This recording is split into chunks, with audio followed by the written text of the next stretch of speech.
الله من شرور أنفسنا ومن سيئات أعمالنا من يهده الله فلا مضل له ومن يضلله فلا هادي له ونشهد أن لا إله إلا الله وحده لا شريك له ونشهد أن سيدنا ونبينا وحبيبنا ومولانا محمدا عبده ورسوله أما بعد فأعوذ بالله من الشيطان الرجيم بسم الله الرحمن الرحيم قال الله تبارك وتعالى في القرآن المجيد إن تنصروا الله ينصركم ويثبت أقدامكم صدق الله العظيم وصدق رسوله النبي الكريم الأمين إن الله وملائكته يصلون على النبي يا أيها الذين آمنوا صلوا عليه وسلموا تسليما الصلاة والسلام عليك يا سيدي يا رسول الله وعلى آلك وأصحابك يا سيدي يا حبيب الله الصلاة والسلام عليك يا سيدي يا رسول الله وعلى آلك وأصحابك يا سيدي يا خاتم النبيين بندہ پروردگارم امت احمد نبی دوست دار چار یارم تابع اولاد علی مذہب انفی ادارم ملت حضرت خلیل خاک پائے غوث اعظم زیر سایہ ہر ولیم صدیق عکس حسن کمال محمد است فاروق ذل جاہ و جلال محمد است عثمان ضیاء شمع جمال محمد است حیدر بہار باغ خصال محمد است صلی اللہ تعالی علیہ وسلم۔ معزز ذی وقار خواتین اسلام السلام علیکم۔ میں حضور سید عالم صلی اللہ علیہ وسلم کی محبت کی چند باتیں آپ کے گوش گزار کرنے کے لیے حاضر ہوا ہوں۔ حضور سید عالم صلی اللہ علیہ وسلم ہمارے آخری نبی ہے اور حضور سید عالم صلی اللہ علیہ وسلم کے بعد کوئی نبی نہیں، اور میرے آقا و مولا صلی اللہ علیہ وسلم نے فرمایا اللہ کی راہ میں جتنا مجھے ستایا گیا کسی کو نہیں ستایا گیا، اور اسلام جن بنیادوں پر ہوتا ہوا ہمارے تک پہنچا ہے اس میں بہت بڑا کردار خواتین اسلام کا ہے، ان ماؤں کا ہے جن ماؤں نے اپنے بچوں کی تربیت کر کے انہیں اسلام کے لیے دین کے لیے وقف کیا۔ وقت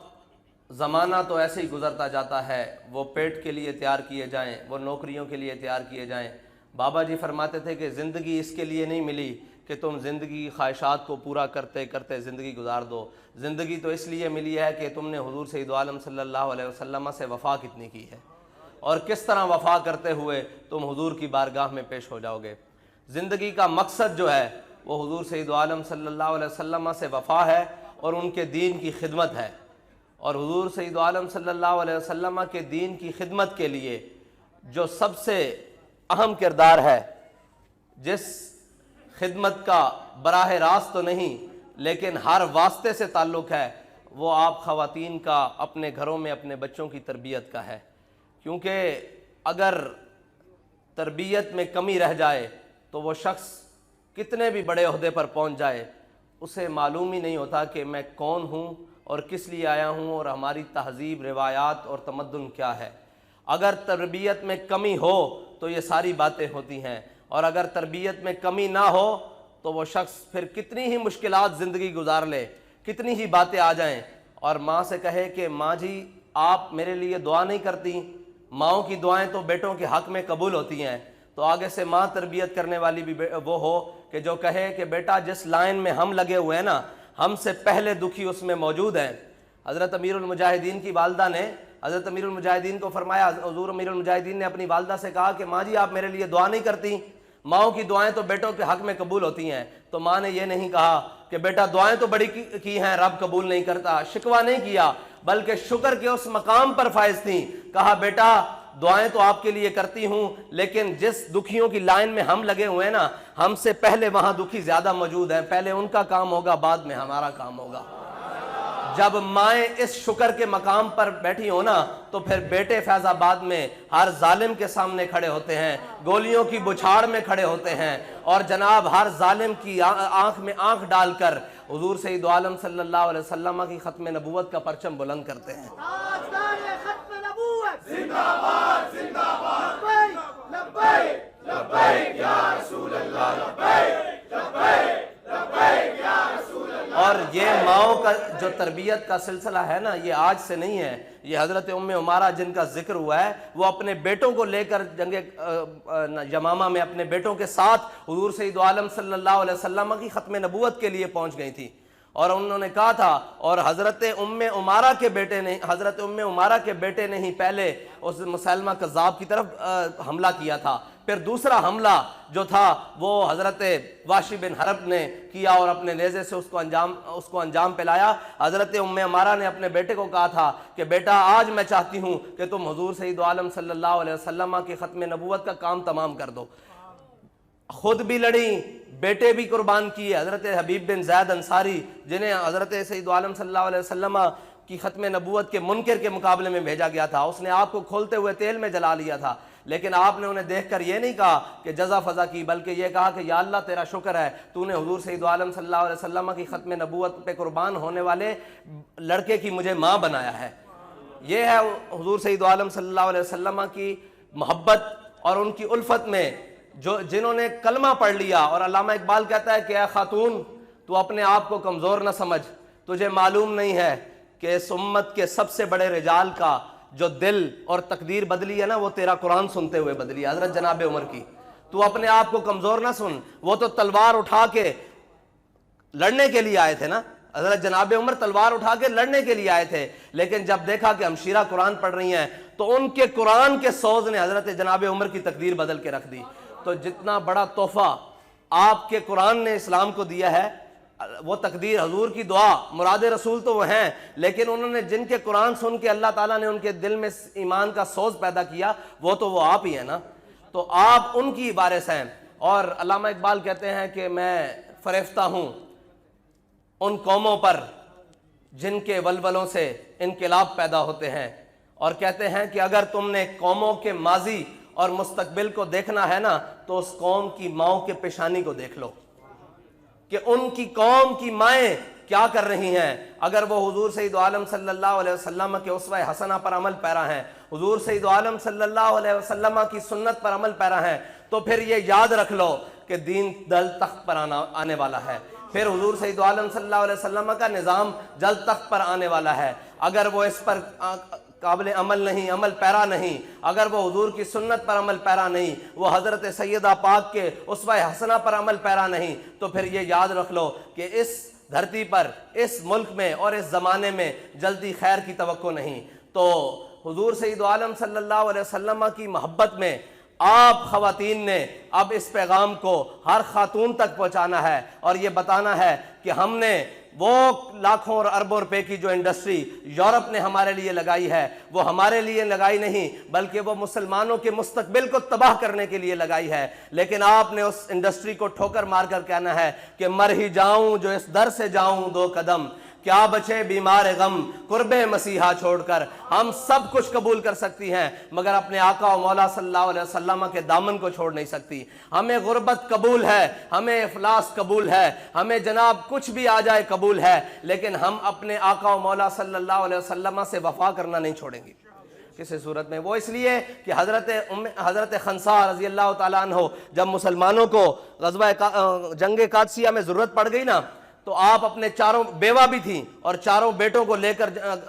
جنگ قادسیہ میں پہنچی، اور آپ نے ان کو پتہ ہے کیا کہا؟ آپ نے فرمایا تمہیں میں نے حلالی دودھ پلایا ہے، تمہارے باپ کے علاوہ میں نے کسی کی شکل نہیں دیکھی، یعنی تم حلالی ہو سندن، لیکن میں تمہیں ایک بات کہتی ہوں، آج جاؤ حضور کے دین پر قربان ہو جاؤ، اور اس وقت اگر میں تمہیں دودھ نہیں بخشوں گی جب تک سب تم حضور کے نام پر قربان ہو کر نہیں آ جاؤ گے۔ یہ وہ مائیں تھی جن ماؤں کے جذبوں نے قیصر و کسریٰ کے جناب تخت اور سلطنت الٹ کر رکھ دی. ان ماؤں نے تو اپنے بچے تیار کر کے بھیجے تھے. اور آج اگر کوئی کہے کہ جناب آپ تو ابھی کل عدم ہوئے اور آج آپ بحال ہو گئے, آج پھر آپ ملک کے کریا گلی گلی میں لبیک یا رسول اللہ کے نعرے لگا رہے ہیں, کل کراچی میں آپ نے تاریخ رقم کر دی, تو ہم کہیں گے بھائی ہمارا کمال کوئی نہیں ہے, تربیت امیر المجاہدین نے کی ہے. اور ہماری ماؤں بہنوں نے اپنے بچے, اپنے شوہر اور اپنے خاوند میدان عمل میں ایسے بھیجے ہیں, انہوں نے کہا بھائی ہم جیسے بھی ہو زندگی گزار لیں گے, حضور کے ساتھ ہم اپنی وفاداری کو کسی صورت ختم نہیں کر سکتے.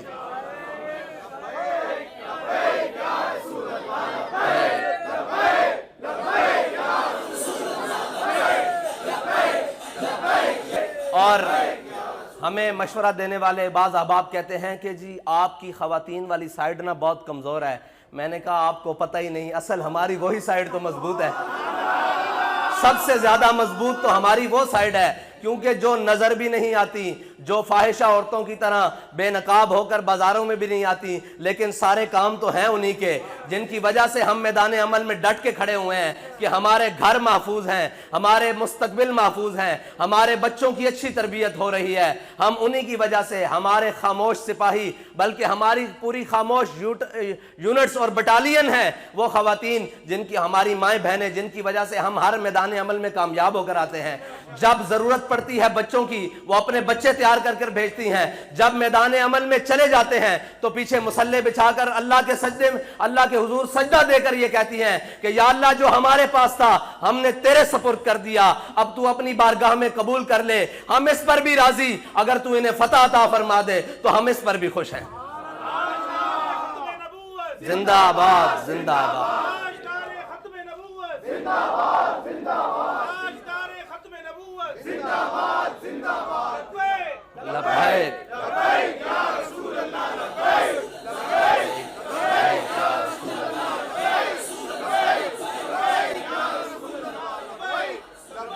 کیونکہ جو پیغام میری والدہ محترمہ کا مجھے جیل میں پہنچا تھا, انہوں نے کہا تھا کہ خبر, پنجابی میں ہے لیکن آپ کو اردو کا, پہلے پنجابی سناتا ہوں. انہوں نے کہا خبردار تو گھبرانا نہیں ہے, تینوں حضور دے نا تے ہی پاڑیا. اس کا مطلب ہے کہ خبردار تم نے گھبرانا نہیں ہے, تمہیں اسی دن کے لیے پالا تھا. قربان ہو جاؤ اور حضور کے دین کے لیے ڈٹ کے کھڑے ہو جاؤ, کچھ بھی نہیں ہوگا انشاءاللہ. کامیابی مقدر ہے, اگر شہادت مل گئی تو جنت میں ملاقات ہوگی, اگر اللہ نے فتح دی تو دوبارہ مسجد رحمت اللہ عالمین میں تم سے ملاقات کریں گے.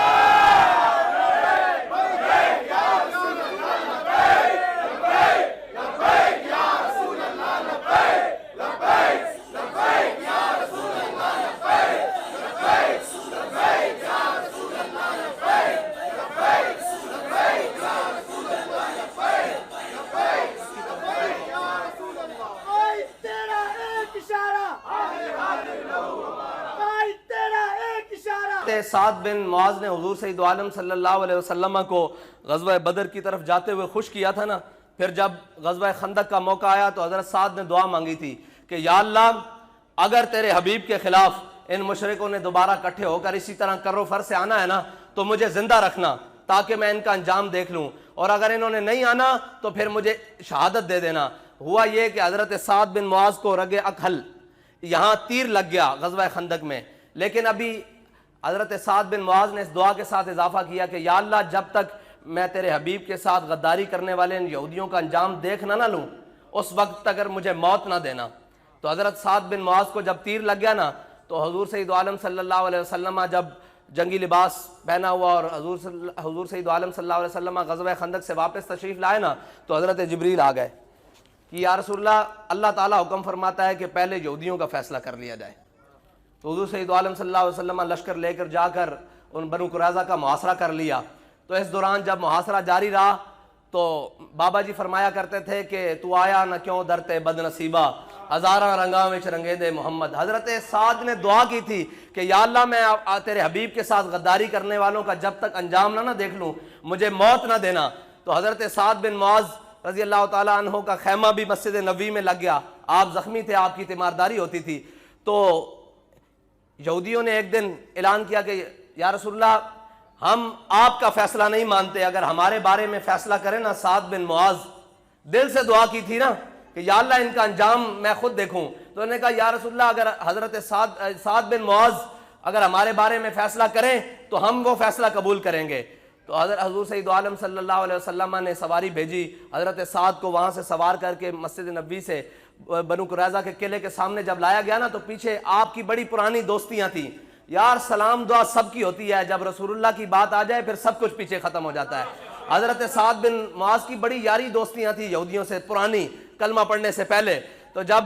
حضرت سعد بن معاذ چلے نا، تو پیچھوں سے منافقین نے آواز لائیں، سعد خیال کرنا تمہاری بڑی دوستی ہے یہودیوں سے، بڑا دھیان سے فیصلہ کرنا، سوچ سمجھ کے فیصلہ کرنا، آج ان پر مشکل وقت ہے۔ تو حضرت سعد بن معاذ سنتے آئے، جب حضور سید عالم صلی اللہ علیہ وسلم کے قریب ہوئے نا، اس معاشرے کے قریب ہوئے، تو حضرت سعد نے پیچھے مڑ کر کہا کہ سعد آج وہی فیصلہ کرے گا جو اللہ اور اس کے رسول چاہیں گے۔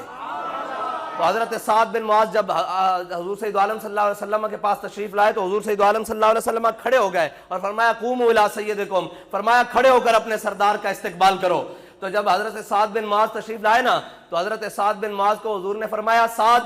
میں نے ان کا فیصلہ کرنا چاہا لیکن یہ کہتے ہیں کہ ہمارا فیصلہ سعد کرے۔ تو حضرت سعد بن معاذ نے جو فیصلہ کیا وہ تاریخ اسلام کا بہت بڑا فیصلہ، حضور سید عالم صلی اللہ علیہ وسلم کے سامنے عرض کرنے لگے، یا رسول اللہ ان کے مرد قتل کر دیے جائیں، ان کی عورتیں لونڈی بنا لیے جائیں، ان کے بچے غلام بنا لیے جائیں۔ تو حضرت حضور سید عالم صلی اللہ علیہ وسلم نے مسکرا کر فرمایا سعد، یہ فیصلہ تو اللہ آسمان پر پہلے کر چکا ہے۔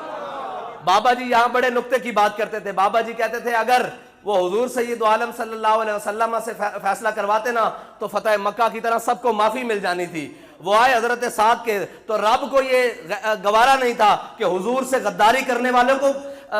معافی مل جائے، رب کو یہ تھا کہ ان کا انجام ہو۔ انہوں نے حضور سید عالم صلی اللہ علیہ وسلم سے غداری کیوں ہے یار؟ اگر وہ یہودی ہو کر غداری کرے، ایک ہے سامنے لڑنے آئے وہ علیحدہ بات ہے، مشرک بن کر کفر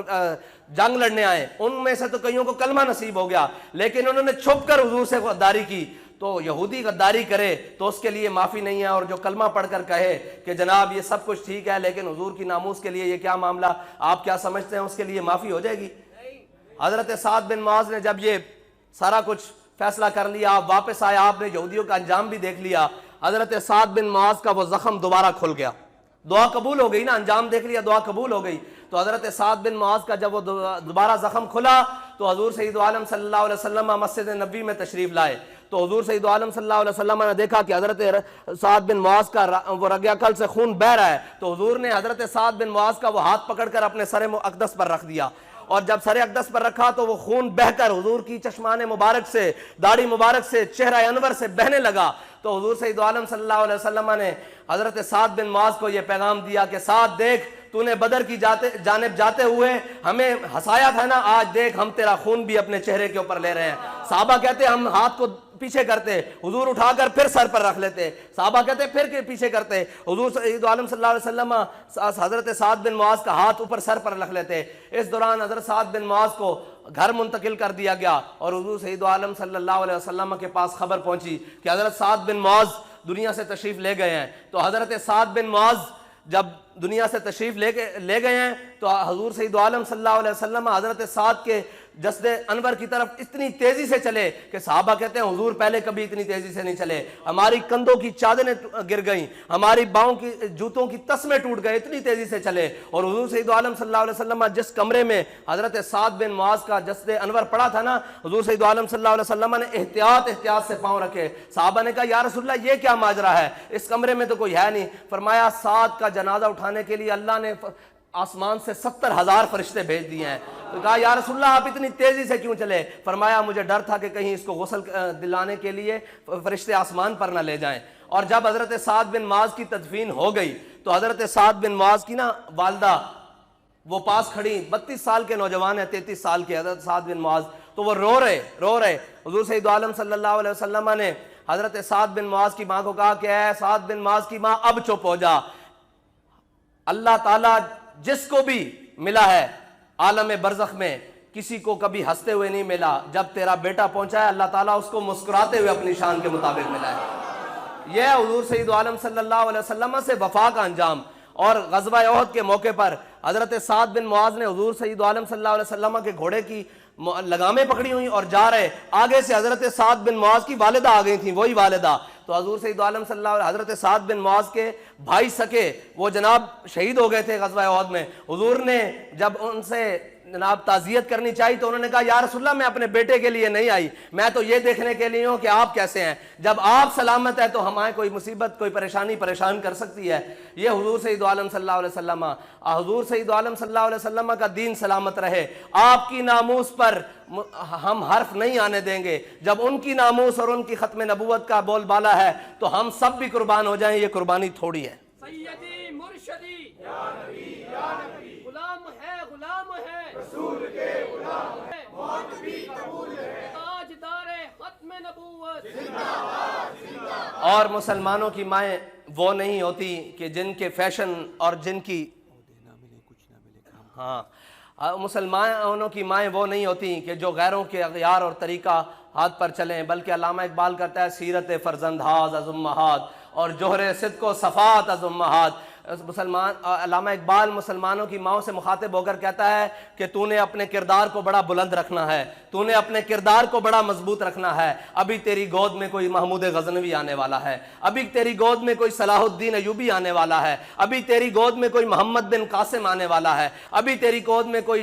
ٹیپو سلطان آنے والا ہے، ابھی تیری گود میں کوئی شیر شاہ سوری آنے والا ہے، ابھی تیری گود میں کوئی غازی علم الدین کا غلام آنے والا ہے، ابھی تیری گود میں کوئی علامہ خادم حسین رضوی کا متوالا آنے والا ہے، جس نے یہ زمانے کی رو بدل کے رکھ دینی ہے۔ تو علامہ اقبال کہتا ہے تو نے غیروں سے متاثر نہیں ہونا، بلکہ تیری سیرت نے ہی تو امام حسین کو کربلا میں لا کے کھڑا کیا تھا،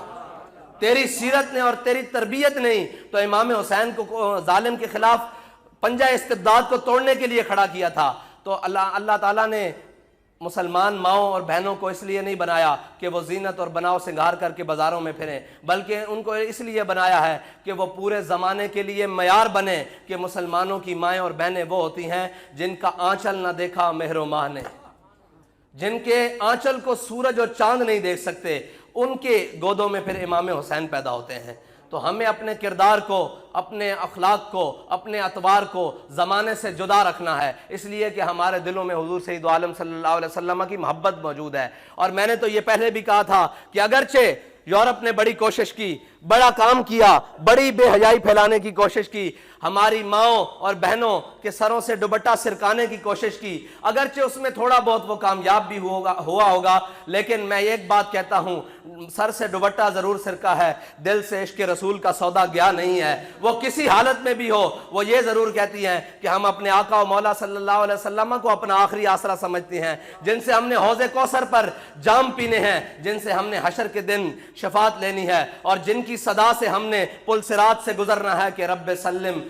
سلم ہے صدائے محمد۔ اور یہ بات میں اپنی تمام ماؤں بہنوں اور تمام سے کہتا ہوں کہ میری بہنوں ماؤں، آپ کو کوئی عہدہ ملے نہ ملے، عہدوں کی لالچ سے کام نہیں ہوتے، جس کا عمل بے غرض ہے اس کی جزا کچھ اور ہے، حور و خیام سے گزر بادہ و جام سے گزرت۔ حضرت مائی رابعہ بصری فرماتی ہیں نا کہ یا اللہ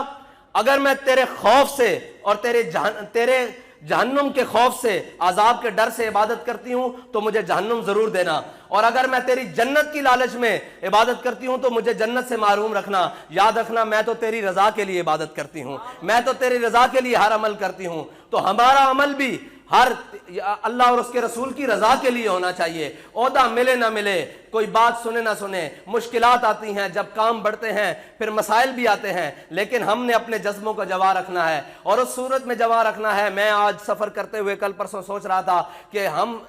چلتے پھرتے آئے، بیٹھے اترے اور جناب آ گئے، اس شخص کا عزم کتنا جوان تھا کہ جو وہاں سے ویل چیئر سے اتار کر پھر جہاز پہ بٹھایا جاتا اور پھر لوگوں کے سامنے پھر اسر سے اتایا جاتا، تو انسان اپنے اندر فیل کرتا ہے، محسوس کرتا ہے کہ یار میں کس حالت میں ہوں، لیکن بابا جی نے اس حال میں بھی شکر ہی رکھا اور یہ کہا کہ باغ میں شکر وصل تھا اور ہجر میں ہائے ہائے گل، کام ہے ان کے ذکر سے یوں ہوا یا یوں۔ بابا جی نے ویل چیئر پر آنے کے بعد کام میں کمی نہیں کی بلکہ زیادتی کر دی۔ اسی طرح اگر زندگی میں کوئی مشکلات آ جائیں، کوئی کمیاں آ جائیں تو دین کے کام کو چھوڑ نہیں دیا جاتا بلکہ زیادہ بڑھ کر کیا جاتا ہے۔ پھر علامہ اقبال کہتا ہے کہ افلاک سے آتا ہے نالوں کا جواب آخر، کرتے ہیں خطاب آخر، اٹھتے ہیں حجاب آخر۔ پھر اللہ تعالیٰ وہ صلہ دیتا ہے کہ لوگ ابھی تک جنازے میں شریک ہونے والے لوگوں کی گنتیاں کر رہے ہیں، ابھی تو بابا جی یہ دنیا میں جو عمل کیا ہے اس کا تھوڑا سا صلہ ملا ہے، ابھی تو وہ صلہ باقی ہے جس کے بارے میں بابا جی سبق دیتے ہوئے دنیا سے گئے کہ ہم سوئے حشر چلیں گے شاہ ابرار کے ساتھ اور قافلہ ہوگا رواں قافلہ سالار کے ساتھ۔ یہ تو طیبہ کی محبت کا اثر ہے، ورنہ کون روتا ہے لپٹ کر در و دیوار کے ساتھ۔ اور ہم بھی سنیں گے مظہر کوئی نعت رنگیں، گر ملاقات ہو گئی شاعر دربار کے ساتھ، اور قبر میں سرکار آئیں تو میں قدموں میں گروں۔ اور بابا جی نے کس لیے کہا تھا ساری زندگی، کس لیے یہ کہا کہ جناب کس لیے یہ محنت کی؟ بابا جی اس کو اپنی زندگی کے سارے مقصد کو ایک شعر میں بیان کرتے تھے کہ روح جب میری پیراہن خاکی سے نکلے تو روزے سے آواز آئے او میرا فقیر آیا۔ استاد صاحب فرماتے تھے کہ جناب قیامت والے دن حضور اتنا فرما دینا یہ اپنا ہے تو بس کام بن جائے گا۔ میں نے کہا جناب کس طرح؟ فرمایا کرتے تھے وہ جھلیا سرکاری مال کی چیکنگ نہیں ہوتی، جب ہم جو سرکار کے ہو گئے تو بات ساری ختم ہو گئی، بس اس کے لیے دنیا میں محنت کرنی ہے، اور یہ دنیا دارالعمل ہے، دارالجزا نہیں ہے۔ جو عمل کرے گا اس کا صلہ ملے گا۔ جو بابا جی عمل کر کے گئے ہیں، کیا پوری دنیا میں لبیک یا رسول اللہ کا نعرہ نہیں لگ رہا؟ کیا دودھ پیتے بچے، ہماری مائیں بتائیں گی، دودھ پیتے بچے اور جناب بالکل نومولود بچے، وہ بھی جناب کھڑے ہو کر جب ان کے سامنے، ان کی زبان کام نہیں کرتی لیکن جب ان کے سامنے حضور کا نام آتا ہے تو وہ بھی کہتے ہیں لبیک لبیک لبیک یا رسول اللہ، لبیک لبیک لبیک یا رسول اللہ، لبیک لبیک لبیک یا رسول اللہ، لبیک لبیک لبیک یا رسول اللہ۔ اگرچہ ان کی زبان بول نہیں سکتی لیکن جس اخلاص سے نعرہ لگایا گیا ہے، جس اخلاص سے حضور سید عالم صلی اللہ علیہ وسلم کے دین کا کام کیا گیا ہے، اس اخلاص کی برکت سے ان کے ہاتھ اور جذبے بولنا شروع ہو گئے ہیں۔ اور انشاءاللہ نا امید نہ ہو ان سے اے رہبر فرزانہ۔ اقبال کہتا ہے نا امید نہ ہو، بے یقینی نہ حاصل کر، نا امید نہ ہو ان سے اے رہبر فرزانہ، کم کوش تو ہیں لیکن بے ذوق نہیں رہی۔ تھوڑی سی سستی ضرور آئی تھی امت مسلمہ میں، لیکن جتنی سستی آئی تھی اس سے ڈبل جذبہ علامہ خادم حسین رضوی بابا جی علیہ رحمہ ہمیں دے کر گئے ہیں، اور انشاءاللہ اسی جذبوں کو ہم نے جوان رکھتے ہوئے حضور کے دین کو تخت پر لانا ہے، اور ہر ظالم کے خلاف کھڑے ہونا ہے، اور ہر مظلوم کا ساتھ دینا ہے۔ اور انشاءاللہ ابھی تو صوبائی اسمبلیوں کے دروازے ٹھوکروں سے کھلے ہیں نا، ایک سندھ کا، انشاءاللہ ایک وقت آئے گا حضور سید عالم صلی اللہ علیہ وسلم کی غلاموں کی پوری جماعت ہوگی، اور جا کر اسی اسمبلی کو، جس اسمبلی کے بارے میں بابا جی کہہ کے گئے تھے کہ اس اسمبلی میں حضور سید عالم صلی اللہ علیہ وسلم کی ختم نبوت کے خلاف اور ان کی ختم نبوت کے قانون میں تحریف اور جناب حلف نامے میں تبدیلی کی کوشش کی گئی ہے، ہمارے حضور سید عالم صلی اللہ علیہ وسلم کے غلام اور ہماری بہنیں جا کر اس اسمبلی کے دروازے کو ٹھوکر لگا کے کھولیں گی اور یہ کہیں گی یہ تھی وہ اسمبلی جس میں حضور کی ختم نبوت کے خلاف بات کی گئی تھی۔ آج ہم حضور کے غلام آ کر کہہ رہے ہیں کہ تاجدار ختم نبوت، تاجدار، اور یہ وہ اسمبلی تھی جس اسمبلی نے صرف ناموس رسالت کی قرارداد پاس کرنے کے لیے، جن کے بددیانتوں نے ناموس رسالت کی قرارداد پاس کروانے کے لیے امت مسلمہ کے بیٹوں کو شہید کیا اور ان کا خون روڈوں پر بہایا۔ لو آج ہم اسمبلی میں کھڑے ہو کر کہہ رہے ہیں کہ من سب نبی جن، تم قانون نہیں پاس کرتے، ہم یہ قانون پوری دنیا میں پاس کروانے کے لیے نکلے ہیں کہ من سب نبی جن، اور یہ پوری امت کا آئین ہے کہ من سب نبی جن۔ اور اگر تم یہ سمجھتے ہو کہ تم کامیاب ہو جاؤ گے، نہیں، اب تو ہمارے دودھ پیتے بچوں سے لے کر ہمارے بزرگوں تک ایک ہی نعرہ ہے کہ من سب نبی جن۔ اللہ تعالیٰ آپ کو اور مجھے حضور سید عالم صلی اللہ علیہ وسلم کے دین کا کام اخلاص سے کرنے کی توفیق عطا فرمائے، اور آپ نے گلی گلی نگر نگر میں جا کر تحریک لبیک یا رسول اللہ کے پیغام کو دینا ہے، اور ہم نے کسی بھی مقابلے میں اور کسی بھی زندگی کے شعبہ ہے، زندگی میں کسی میں بھی ہم نے کسی سے پیچھے نہیں رہنا۔ اگر کہیں خواتین ان کی لبرلز کی کوئی جناب بات کرے تو وہاں حضور سید عالم صلی اللہ علیہ وسلم کی محبت کرنے والی خاتون بھی تو موجود ہونی چاہیے، جو اس کے بتائے کہ ہمیں بابا جی سبق دے کر گئے ہوئے ہیں کہ انہیں جانا،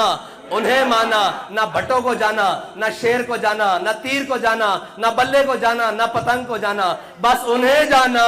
انہیں مانا، انہیں جانا، انہیں مانا، انہیں جانا، انہیں مانا۔ جہاں بھی کوئی حضور سید عالم صلی اللہ علیہ وسلم کے دین کے خلاف بات کرنے والی ہو، وہ کوئی بھی شعبہ ہو، وہ کوئی بھی جگہ ہو، وہ کوئی بھی خواتین کی جگہ ہو، مردوں کی جگہ ہو، وہاں ہمارا پیغام ہونا چاہیے کہ نہیں ہونا چاہیے؟ بڑا مضبوط ہونا چاہیے۔ تو ہماری بہنوں نے اسی پیغام کو لے کر گلیوں میں جانا ہے، گھروں میں جانا ہے، کیونکہ خواتین کی بات کو خواتین آسانی سے سمجھتی ہیں۔ تو آپ جتنا وقت دیں گی، یہ میرے سے آپ لکھوا لیں کہ آپ کے تمام اعمال ایک طرف ہوں گے، حضور کے دین کی خدمت کا عمل ایک طرف ہوگا، کیونکہ میرے آقا و مولا صلی اللہ علیہ وسلم نے فرمایا یہ دین چمکتا ہوا دین ہے، اس کا دن بھی دن ہے اور رات بھی دن ہے۔ یاد رکھنا، جو شخص اس کے ساتھ جڑ جائے اس کا دن بھی دن ہے اور رات بھی دن ہے۔ وآخر دعوانا الحمدللہ رب العالمین۔